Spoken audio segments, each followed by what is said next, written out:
Hey 49ers fans, I'm Thomas Mott. Welcome into Chat Sports, and today we have another San Francisco 49ers mailbag video. Over the past week, I'd say the past 2 or 3 videos, you guys have been submitting your questions using the hashtag 49ers. We have an absolute ton of them right here on my laptop, and we're going to dive into all the questions you guys have for me as we prepare for week 2 in the National Football League. Let's just jump right into it. The Geek Freak on YouTube asks, do you think we still need a true number 1 wide receiver? Yes, I do. I truly believe the 49ers do not have a true number 1 wide receiver just yet. Now, can Deebo Samuel mold and morph into being a true number 1? Yes, but I see him more as a true number 2 wide receiver, not as a true number 1. Listen, it's no secret the Niners have a wide receiver problem right now. Now, Dante Pettis, we've heard, dealing with a little bit of a groin injury, not really trying to go down the field with the football for Marquise Goodwin. They have good receivers, but I don't think any of them are a true number 1 receiver. I'd love to bring in a true number 1. The problem is, who's going to trade you one? Which one are you going to go out and sign? There really is not a true number 1 wide receiver out there on the market. What you have on your team right now is what you are going to get. Now, I will say this. The Niners technically do have a true number 1 wide receiver. His name is George Kittle. Kittle's the best receiver on this team. He showed that again last week. 8 catches, was the leading receiver, which is going to be due for in a lot of games this season. But at the same time, the question is, would you like to see a number 1? Sure. Now, remember, we tried to go for Odell Beckham Jr., tried to go for Antonio Brown. Looks like it was smart to stay away from both of those two, but hopefully in the future here, maybe through the draft this next year, you're able to bring in a true number 1, because I don't know if Deebo is going to be a number 1, but I also don't know that if he's not going to be a number 1. I know what the comments are going to say. Thomas doesn't like Deebo Samuel. All right, feels like you guys say I don't like any of the 49ers players. Completely not true. I think Deebo Samuel is going to grow. He's going to get better. Obviously, week 1 was a lackluster performance. Only 3 catches. The false start, the fumble were bad, but I think that he's going to improve as the season progresses. I just don't think if his ceiling is a true number 1 wide receiver, I think he can be a very elite number 2 alongside a true number 1 wide receiver. Question for you guys here. Right now, who is the best receiver on this team besides George Kittle? Tough question, right? Because is it Richie James Jr., who apparently is going to be our leading wide receiver in receiving yards, did it in preseason, doing it now in the regular season? Is it Deebo? He's probably the most talented. Is it Pettis when he's healthy? Where's Goodwin? These are all questions you guys can answer for me down below. Okay, here's a question on Melvin Gordon. We have a lot of these, so I just kind of picked the best one here. If they trade forces by Louis Gramajo, I believe, they trade for Gordon, what guarantee do the 49ers have that he will even play? He's holding out till he gets the money no matter what team he is in. Besides, if they bring Wilson up and fails, when you have Jalen Hurd, he can go back to wide receiver or running back for a bit. Listen, if you're going to make a trade, let's just assume the Niners are going to trade for Melvin Gordon. It's probably not going to happen, but let's just say that they did. He would play, because the only way Melvin Gordon will agree to being traded, because he's kind of, his agent's kind of doing these deals right now, is the Niners pre-guarantee they will sign him to an extension. So any team that wants to trade for Melvin Gordon will have to give him an extension, or else he's not going to play. It's that simple. So if they do trade for him, they would have to sign him, therefore guaranteeing that he would play running back. The Wilson thing, again, a lot of fans have called for it. We'll see what happens in terms of him coming up. And Jalen Hurd is not going to go back to running back. Let me just stop those rumors right now. He played running back in college. When he switched to wide receiver at Baylor, he played a little bit of running back, but he needs to focus on playing wide receiver right now. Can't be a running back and a wide receiver at the same time. I know that running backs do it, but he's a wide receiver first now. Let him focus on 1, getting healthy because of the back, and 2, getting out on the field at wide receiver. Let's not worry about him at running back. I think Breida and Bolster can kind of hold it down, because Tevin Coleman's ankle injury right now is going to be week to week. All right, Mike Vick Jr. on YouTube asked, which Washington Husky has a better game and goes for 100 yards this game, meaning the Bengals game? Dante Pettis or John Ross? Well, neither. Is that fair to say? I don't think. I think the 49ers secondary is going to be good enough to stop John Ross. Now, John Ross had an excellent game last week against the Seattle secondary, which is still pretty good. The question is, though, can Dante Pettis even get on the field? Because he's dealing with that groin injury. I also truly believe, because I've reported this before, that they've kind of lost some trust in him, that he had a pretty bad offseason, pretty bad preseason, so Shanahan it wasn't just the groin, that he was only out there for 2 snaps. I don't think they trust Dante Pettis right now. Now, will they get him back on the field more this week? I think so. I would expect more than 2 snaps, but I don't see either of these guys going for over 100 yards. If John Ross does go over for 100 yards receiving, bad day for the secondary, and we might not be able to come away with a win, but I do believe we'll be able to hold John Ross to under 100 yards receiving and I don't see Dante Pettis going over, but I do see more of a production from him in this game, if that makes sense.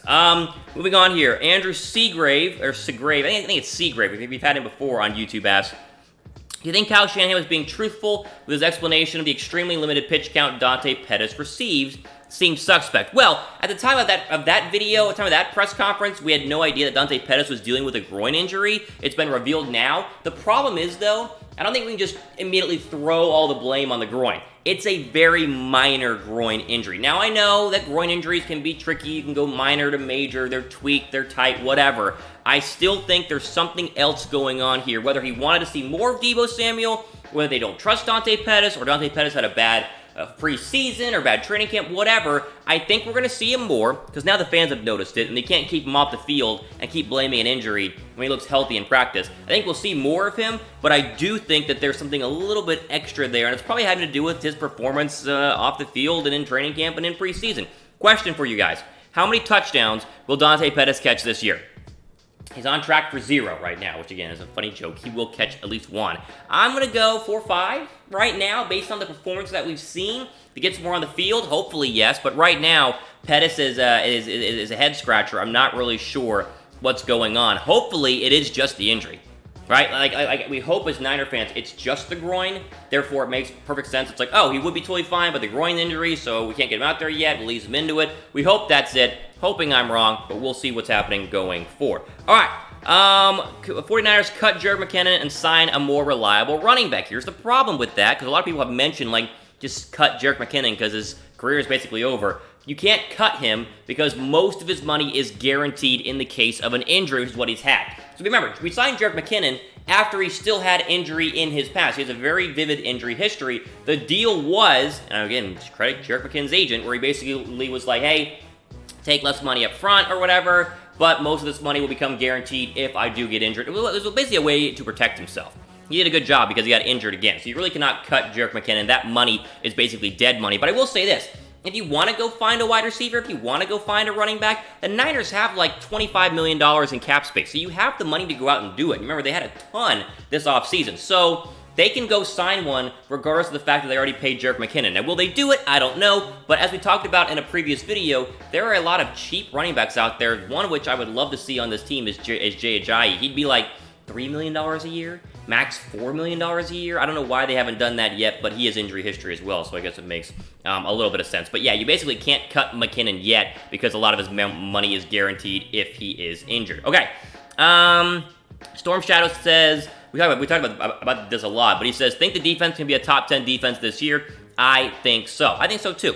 17 points last week to the Bucs is a very impressive day for the Niners secondary. So impressive that Mike Evans, I think, told Ahkello Witherspoon, he was like, or he asked him a question while they were on the field. He was like, hey, do you know our plays? Witherspoon was like, no, we're just covering you guys very, very well. The defense is very, very good. I think they can be borderline elite. I think that they can really stop people up front. They have one of the best linebacking corps in the NFL. And the secondary is, I think, currently underrated because people still think it's old Richard Sherman and young Ahkello Witherspoon, but in reality, it's kind of Sherman back to his old self, and Witherspoon is more mature and it's kind of coming to his own. It's a good defense. I think top 10 for sure. The question is now, will they flirt with being top 5? We'll have to wait and see. And you get a Bengals team, which is look better than we expected, I guess, so it's another good test. And then you get the Steelers, who are always well prepared, except for on Sunday night against the Patriots. So good test coming up. We'll get to know more as the season progresses. Okay, how many sacks do you think Nick Bosa will get this season? I think I asked this question on my last video. I'll ask it again to you guys if you guys want to type down below how many sacks will Nick Bosa get. I still think less than 10, and I'll say that because most rookie defensive linemen don't go over 10. I think 8 to 10 is a very real possibility. The stats we talked about a couple of days ago, fantastic. 36 snaps, 3 tackles, 1 sack, and the second best rush sack rate among rookies in week 1. There's 1, so he's on track for 16. Maybe he's extra special this rookie year and gets you to 12. I think the ceiling is 12. I think the floor is 8. I think somewhere in between there, anywhere between 8 and 12, is an excellent season for Nick Bosa. So let's just keep that as long as he stays healthy, because the ankle's been kind of flaring up. He didn't practice the past couple of days. We hope he can play on Sunday. But as long as he stays healthy, I think 8 to 12 is a very realistic number for Nick Bosa.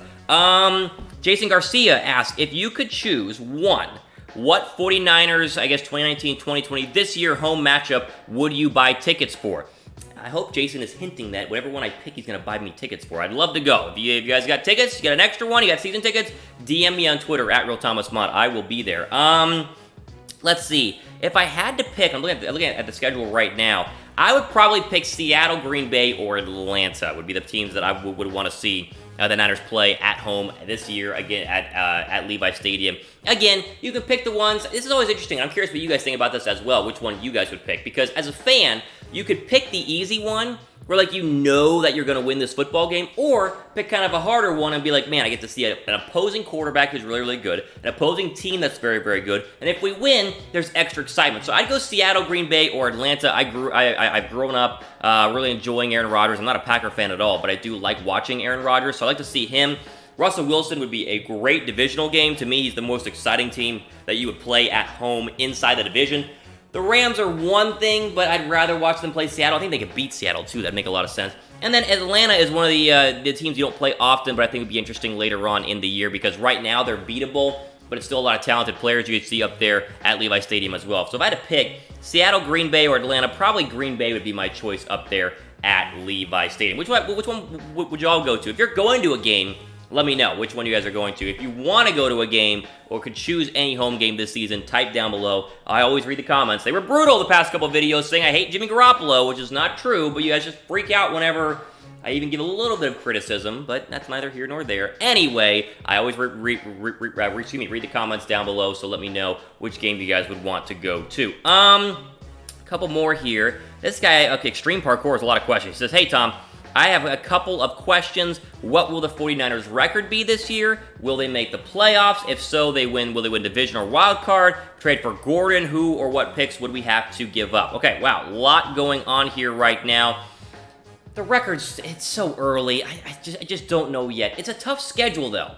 And I kind of look at the schedule, and at most I see 9 wins. I think 8-8, 9-7 is a very real possibility, which I think will get you in the hunt for a wild card spot. The question is, who are you then playing in the wild card? I wrote these predictions on Twitter a while ago, but I'll throw up what I think the NFC is going to look like in terms of the playoff seeding. Eagles 1, Packers 2, Rams 3. I think the Rams are probably going to win this division. Let's just be honest. Saints 4, Cowboys 5, Vikings 6. The problem you have, you cannot beat the Rams out and win this division, which is still possible. They definitely could, especially if Garoppolo starts picking things up and the wide receivers start figuring things out and Tevin Coleman comes back. The talent's there because the defense is there.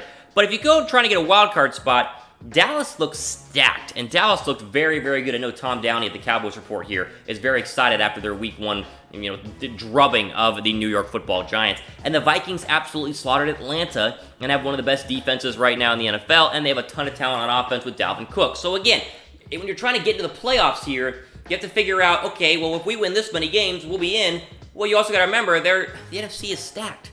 Right, the NFC, there'll be 2 teams from the NFC East, most likely 2 teams from the NFC North, and then you got to go, okay, well, that means there's 2 spots left to get you to 6. One's a division winner. You get 2 teams from the West. Does that mean that the South only gets? I mean, who knows how this is going to go? The South has to have one as well. So it's loaded. It's going to be difficult. I think 8 or 9 wins is very possible. But once you get into the playoffs, anything is possible because anyone can have a big day and anyone can struggle, and we've seen that year in and year out in the postseason. He also mentioned the Melvin Gordon stuff, asking what picks we would have to give up. The reports right now, this is the national rumor, is that the Chargers looking for a first-round draft pick and a fifth-round draft pick, which is a ton to give up for Melvin Gordon. I would not do it for that. The most I would give up for Melvin Gordon would be a 2 by itself or a 3 and a 5. And listen, I think an elite running back would be good for this football team, although at the same time, I don't know. I mean, if Coleman comes back healthy, I don't think we need him.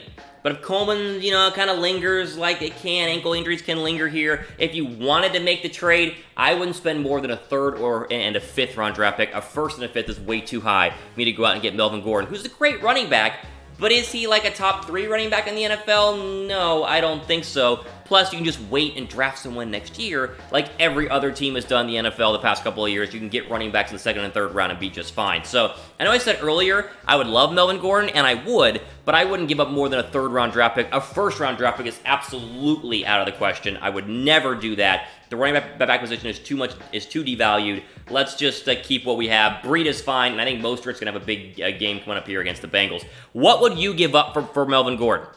It's a question. Like, what would you guys give up? Nothing? If you had to give up something, what would you do? Let me know in the comments down below. Okay, running out of time. Rapid fire on these ones. Andrew Coker on YouTube asks, will the Niners trade Pettis for a better receiver this year? Do you think they should have had Jordan Matthews rather than Dante Pettis? Well, receiver for receiver trades rarely happen, and I don't see anybody out there that's willing to trade a wide receiver just yet. And you're not going to trade Pettis for one. Right? You're not going to go, hey, take Dante Pettis, who we don't like anymore, and give us your better receiver. It won't happen. I do think they should have kept Jordan Matthews. I was surprised whenever they did not keep Jordan Matthews. I understood going with Kendrick Bourne because he was a leading receiver last year. But I think right now, a veteran voice in that Niner wide receiver locker room would help out a lot. I would like to see Jordan Matthews do it.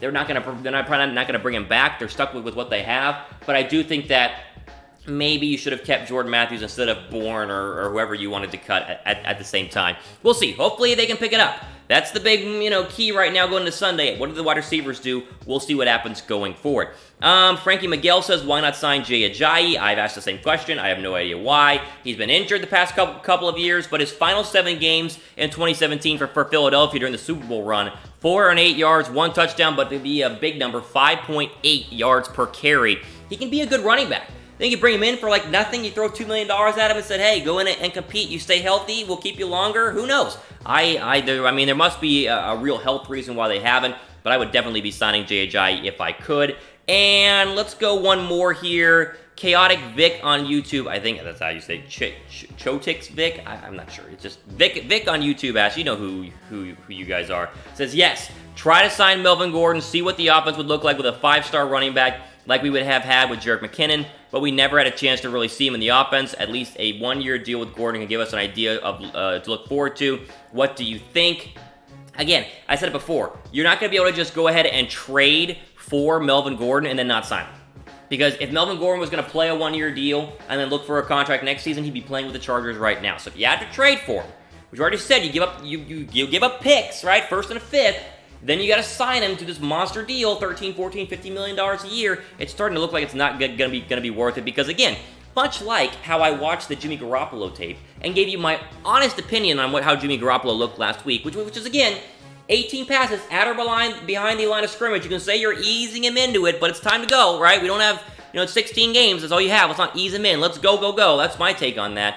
I also have watched a lot of Raheem Mostert tape, especially in the preseason, giving you guys grades. I think he can be very, very good in this offense. Has a ton of speed, like 4.4 speed, 4.34 speed, whatever it was. I think he's going to be okay. Him and Breida should be able to hold down the fort until Tevin Coleman comes back. But if you wanted to go get somebody, Jay Ajayi, I don't know. We'll see what they do. But again, I think the team as we know it right now is pretty much set. They're going to rely on that defense, hopefully be able to stretch the field a little bit more than they did last week, and we'll see what happens going into the Bengals game. There you go. That was a long mailbag video. Try to get as many questions in as possible. There were some I didn't answer, but be sure to stay tuned. Be sure to subscribe. We'll have plenty more mailbags coming up in the future. I'll try and get your questions in. Hey, you guys are hating on me for Jimmy Garoppolo. I see you. I read those comments, all right? I see you guys down below. I said before, I don't hate Jimmy Garoppolo. But the problem with a lot of true fans in NFL fan bases, they're blind to the negativity or the negatives that their quarterback possesses. Happens in every single city.